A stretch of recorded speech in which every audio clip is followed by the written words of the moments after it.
اسی راستے پہ چلا جو اسلام ہے, اسی راستے پہ چلا جن راستے کو اختیار کر کے ہمارا ٹھکانہ جنت بن جائے. میرے پیارے ساتھیوں, اسی چیز کو اہدنا الصراط المستقیم اگر کہا گیا تو منتروں میں بھی کہا گیا, اگنے نیاسو پتھارے آسما بسوانی دے ویونان بیودان, اے ایشور تو ہمیں سیدھے پتھ کی طرف چلا جو راستہ ہمیں جنت کی طرف بلاتا ہے.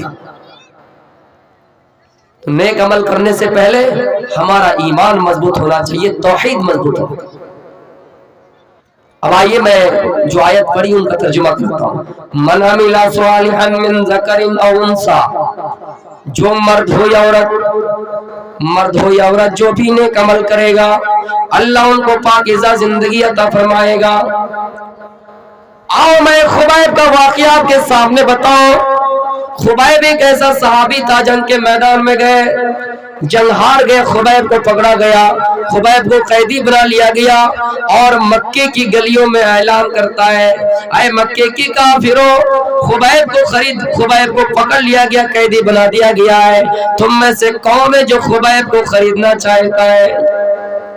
خبیب رضی اللہ تعالیٰ عنہ نے حارث کو قتل کیا تھا جنگ بدر کے موقع پر. ان کے بیٹے نے کہا کہ ہم خبیب کو خریدیں گے اور میرے باپ کا بدلہ لیں گے. خبیب کو خرید لیا. خبیب کو خرید کر مضبوط پیلروں سے باندھ دیا گیا, ستونوں سے باندھ دیا گیا, لوہے کی زنجیر سے جکڑ دیا گیا, باندھ دیا گیا. لیکن لوہے کی زنجیر میں باندھا ہوا ہے, پیلروں سے باندھا ہوا ہے. خبیب انگور کا خوشہ لیے ہوئے انگور کھا رہا ہے, ان کے پاس انگور کا گچھا ہے, کھا رہا ہے. لوگ پریشان حال ہے کہ خبیب کے پاس انگور کہاں سے آ رہا ہے. خبیب قیدی ہے, ان کو پکڑ کر باندھ دیا گیا ہے, لیکن انگور کا خوشہ کہاں سے آ رہا ہے, انگور کا گچھا کہاں سے آ رہا ہے؟ میرے بھائیوں, ان کے اندر کیا نیک عمل تھا میں وہی آپ کو بتاؤں گا کہ خبیب ایسا کون سا عمل کرتے تھے جن کی بدولت اللہ تعالیٰ ان کو غیب سے انگور دے رہا تھا, غیب سے انگور کا خوشہ عطا کر رہا تھا. حارث کی بیٹی جنہوں نے قید کیا تھا وہی لوگ ایک مرتبہ خبیب کے پاس بیٹھی ہوئی تھی. خبیب نے استورا مانگا بال صاف کرنے کے لیے. اس زمانے میں جو چلتا تھا قینچی بلیٹ ہو چاہے کچھ بھی وہ مانگا. خبیب کے پاس وہ چیز دے دی گئی. خبیب اپنے ہاتھ میں لیے ہوئے ہیں وہ استورا, اور حارث کی بیٹی کا ایک بچہ دوڑتا ہوا خبیب کے پاس چلا گیا. حارث کی بیٹی ڈرتی ہے کہ میرا بچہ خبیب کے پاس چلا گیا, اب تو یہ میرا قیدی ہے, میرے بچے کو قتل کر دے گا, اس لیے کہ ان کے ہاتھ میں استورا ہے, اس لیے کہ ان کے ہاتھ میں دارانتی ہے, اس لیے کہ ان کے ہاتھ میں بلیٹ ہے, اس لیے کہ ان کے ہاتھ میں قینچی ہے. حارث کی بیٹی ڈر گئی کہ کہیں ایسا نہ ہو کہ یہ میرے بچے کو قتل کر دے. لیکن خبیب ایک ایسا صحابی تھا, خبیب کہتا ہے اے حارث کی بیٹی, اے دشمن کی بیٹی, تم نہ ڈرو, میں تمہارے بچے کو قتل نہیں کروں گا, تمہارا بچہ امانت ہے, میں تمہاری امانت کو ویسے ہی واپس کر دوں گا. حارث کی بیٹی لکھتے ہیں انگور کا خوشہ کہاں سے آ رہا تھا, انگور کا گچھا کہاں سے آ رہا تھا؟ جواب آیا انگور کا خوشہ, انگور کا گچھا اللہ تعالیٰ ان کو غیب سے دے رہا تھا, غیب سے دے رہا تھا. دشمن ہے, پیلروں سے باندھ دیا گیا ہے, جکڑ دیا گیا ہے. اب تو دشمن کو کوئی اس زمانے میں جو فیمس چیزیں ہیں, سیب, انگور, جو بھی ہے, بھائی تم کو قید کر کے لائے, تم کو قیدی بنا کر لائے, تم کو قید کر دیے گا اور تم کو یہ چیزیں کھلائیں گے. پتہ چلا خبیب کو اللہ تعالیٰ غیب سے انگور دے رہا تھا, انگور کا خوشہ دے رہا تھا. میرے بھائیوں, خبیب کے اندر کون سا عمل تھا؟ اعلان ہو گیا کہ خبیب کو ایک جنگل میں, خبیب کو ایک میدان میں لے جایا جائے اور وہاں پر خبیب کو پھانسی دے دی جائے, خبیب کو قتل کر دیا جائے. خبیب کو ایک میدان میں لے جایا گیا اور پھانسی دینے کی بات ہو گئی, قتل کرنے کی بات ہو گئی. آخری خواہش خبیب سے پوچھتا ہے اے خبیب, تمہیں قتل کر دیا جائے گا, تمہیں مار دیا جائے گا, تمہیں قتل کر دیا جائے گا, تمہاری آخری خواہش کیا ہے, انتم اچھا کیا ہے؟ ابھی دیکھے ہوں گے آپ, جب کسی کو پھانسی دی جاتی ہے تو ان سے آخری اچھا پوچھا جاتا ہے کہ تمہاری آخری اچھا کیا ہے, انتم خواہش کیا ہے؟ تو بہت سے لوگ یہ ہوتے ہیں, کہتے کہ مجھے اپنی ماں سے ملنا ہے, مجھے اپنی بہن سے ملنا ہے, مجھے اپنے باپ سے ملنا ہے, مجھے اپنی بیٹی سے ملنا ہے, مجھے اپنی بیوی سے ملنا ہے. کچھ لوگ مذاق بنائے کہ حلوہ کھانا ہے، سموسا کھانا ہے، بریانی کھانا، مرنا تو ہے ہی، پھانسی دے دی جائے گی، قتل کر دیا جائے گا، کھا کے ہی مریں گے۔ خبیب نے کہا اے فلاں، مجھے اپنی بیوی سے نہیں ملنا ہے، مجھے اپنی ماں سے نہیں ملنا ہے، مجھے کچھ کھانا بھی نہیں ہے، میری انتم اچھا یہ کہ مجھے 2 رکعت نماز پڑھنے دیجئے، 2 رکعت نماز پڑھنے دیجئے۔ ان کے کہے ہوئے مطابق ان کو 2 رکعت نماز پڑھنے کی پرمیشن مل گئی۔ خبیب رضی اللہ تعالیٰ نے اسی جگہ پہ 2 رکعت نماز ادا کی، نماز کو شارٹ کر کے پڑھی، نماز مختصر کر کے پڑھی۔ نماز ختم کرنے کے بعد، نماز سے فارغ ہونے کے بعد خبیب نے کہا اے مکہ کے کافرو، اے مشرکین، اے مکہ کے کافرو، میں نے آج نماز جان بوجھ کر ہلکی پڑھی ہے، میں نے آج نماز جان بوجھ کر مختصر پڑھی ہے، اس لیے کہ کہیں ایسا نہ ہو کہ تم یہ سوچو کہ خبیب مرنا نہیں چاہتا ہے، خبیب کو دنیا کی زندگی پسند ہے، خبیب کو نرم گرم بستر پسند ہے، خبیب کو بیوی کی محبت پسند ہے، خبیب کو دنیا کی محبت پسند ہے، حب المال و طول العمر، خبیب کو لمبی زندگی پسند ہے، خبیب کو مال پسند ہے، اس لیے میں نے نماز مختصر کر کے پڑھی کہ کہیں ایسا نہ ہو کہ تم یہ کہہ دو کہ خبیب کو دنیا کی زندگی پسند ہے، مرنا نہیں چاہتا ہے، اس لیے میں نے نماز کو شارٹ کر کے پڑھی، لمبی نہیں کی۔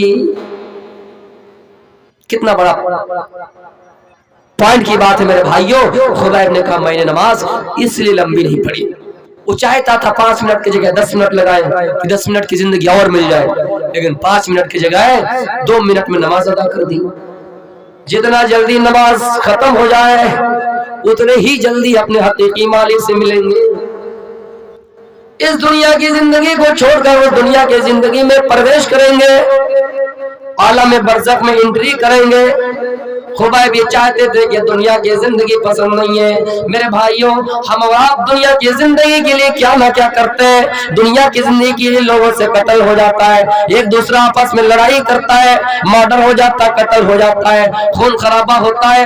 دنیا کی زندگی کے لیے ہم اور آپ کیا کیا کرتے ہیں۔ دنیا کی زندگی کے لیے ہم اور آپ حلال اور حرام کے درمیان تمیز نہیں کرتے ہیں۔ دنیا کی زندگی کے لیے ہم اپنی عزت کا ویلو نہیں رکھتے ہیں، جہاں چاہتے جیسا چاہتے ویسا کرتے ہیں۔ میرے بھائیوں، اسلام ایک ایسا مذہب ہے جو آپ کو چلنے کا طریقہ سکھلاتا ہے، جو آپ کو بیٹھنے کا طریقہ سکھلاتا ہے۔ اور ایک چیز میں آپ کو بتلا دوں، اس دنیا میں اگر رب چاہے زندگی گزاریں گے تو اس دنیا میں من چاہے زندگی پائیں گے۔ یہ بھی پوائنٹ کی بات بتا رہا ہوں، اس دنیا میں رب چاہے زندگی گزاریں گے تو اس دنیا میں من چاہے زندگی پائیں گے۔ جیسا جیسا رب کہے گا ویسا اگر کریں گے تو آپ اس دنیا میں من چاہے زندگی گزاریں گے، لیکن اس دنیا میں اگر من چاہے زندگی گزاریں گے تو اس دنیا میں رب چاہے زندگی گزاریں گے۔ یعنی رب جو چاہے گا وہ تمہارے حق میں فیصلہ کرے گا۔ برے اعمال کرو گے تو جہنم میں جاؤ گے، نیک عمل کرو گے تو جنت میں جاؤ گے، برے اعمال کرو گے تو جہنم میں جاؤ گے۔ اس لیے میرے پیارے ساتھیوں، اس زمانے کو یاد کرو۔ وہ زمانہ کیسا تھا کہ لوگ آپس میں نیکیوں کی طرف کیسے بڑھ کر کام بڑھ چڑھ کر حصہ لیا کرتے تھے، کام کیا کرتے تھے۔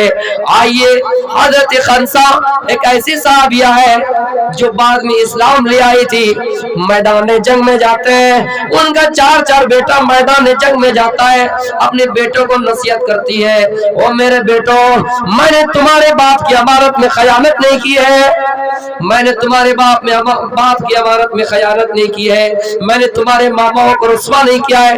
تم لوگ ایمان لائے ہو، اپنے من سے ایمان لائے ہو، اپنے دل سے ایمان لائے ہو، اپنی مرضی سے ایمان لائے ہو، لیکن وہ میرے بیٹے جنگ کے میدان میں جا رہے ہو، تمہیں آخر یہی نصیحت ہے، لڑتے رہنا، اسلام کا جھنڈا جھکنے نہ دینا، اسلام کا جھنڈا مغلوب نہ ہونے دینا، لڑتے رہنا، محمد رسول اللہ کا جھنڈا بلند کرتے رہنا، چاہے کچھ بھی ہو جائے۔ اس زمانے کی مائیں تھی جو اپنے بیٹوں کو نصیحت کرتی تھی، لیکن اس زمانے میں دیکھیے گا کہیں پہ لڑائی ہو، اگر کوئی اس میدان میں ہے تو ماں اپنے بیٹوں کو پہلے ہی نصیحت کرتی، بیٹا وہاں مت جانا، جنگ کے میدان میں جنگ ہو رہی ہے، ماں اپنے بیٹے کو نصیحت کر رہی ہے، میرا بیٹا تم دور ہی دور رہنا، موقع ملے تو فرار ہو جانا، بھاگ جانا۔ لیکن اپنے 4 بیٹے کو نصیحت کرتی ہے، او میرے بیٹے اسلام کا جھنڈا مغلوب نہ ہونے دینا، اسلام کا جھنڈا جھکنے نہ دینا، جاؤ میدان میں جاؤ لڑائی کرو، جاؤ میدان میں جاؤ لڑائی کرو۔ اللہ تعالیٰ اس چیز کو پسند کرتا ہے جب کوئی تم پر حملہ آور ہو